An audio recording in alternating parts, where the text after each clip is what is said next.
Timnas Indonesia dipastikan tanpa Mesliger untuk laga melawan Jepang. Namun, Sintayong tak perlu merisaukan situasi ini, karena minimal ada 4 bek tangguh yang bisa membela Timnas Indonesia. Indonesia menjamu Jepang pada matchday kelima grup C kualifikasi Piala Dunia 2026 zona Asia pada hari Jumat 15 November malam waktu Indonesia. Setelah itu, 5 hari berselang, skuad Garuda akan menjamu Arab Saudi pada ajang yang sama. Laga melawan Jepang jelas sangat sulit bagi Indonesia. Sintayong butuh Mesliger dan dia masuk dalam daftar 27 pemain yang dipanggil ke Timnas Indonesia. Namun, Mesliger urung membela skuad Garuda karena cedera.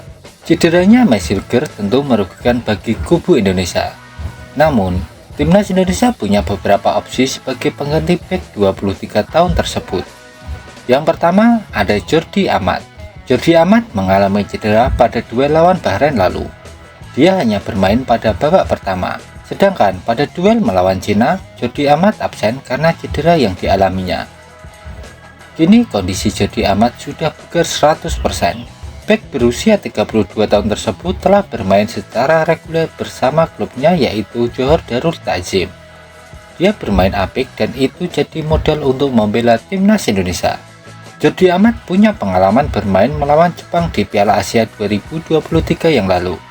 Faktor itulah yang bisa sangat penting untuk membantu Timnas Indonesia pada duel melawan Jepang nantinya.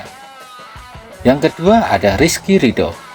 Kehadiran Rizky Ridho bisa membuat tenang Sintayong dan fans Timnas Indonesia, sebab performa pemain berusia 22 tahun itu bisa dibilang sangat konsisten baik bersama Timnas Indonesia maupun klubnya.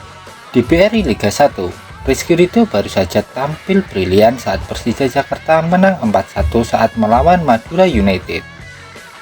Pada duel itu, Rizky Ridho membuat assist indah untuk gol yang dicetak oleh Gustavo Almeida.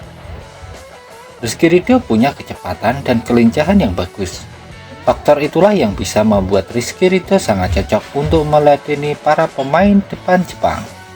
Yang ketiga ada Jay Itis. Jay Itis dipastikan bisa bermain ketika Indonesia berjumpa Jepang.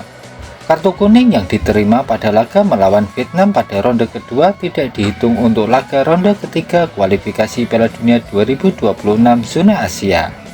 Jay Itis acap kali dipercaya jadi kapten bagi Indonesia. Dengan absennya Asnawi Mangko Alam, Jay Itis diprediksi akan menjadi kapten saat Indonesia bermain melawan Jepang. Sejauh ini dari 7 laga yang dijalani Jay Itis bersama Timnas Indonesia, hanya 1 kekalahan yang dirasakannya. Yang keempat ada Kevin Dix. Kevin Dix tidak masuk dalam daftar 27 pemain yang dipanggil oleh Sintayong ke Timnas Indonesia.